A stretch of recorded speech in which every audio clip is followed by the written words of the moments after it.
Praise the Lord. Hallelujah. In the book of Prophet Isaiah, chapter 65, verse 24. Before they call, I will answer. And while they are still speaking, I will hear. Dear friends, it promises ultimate intimacy, immediate divine response, and proactive care from God for His people.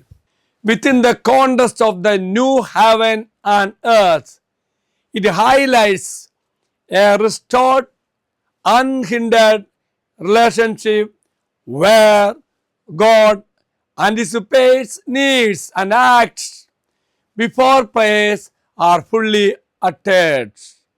It is a profound promise of God's intimate, proactive, and loving attentiveness to His people, stating, before they call, I will answer, and while they are still speaking, I will hear.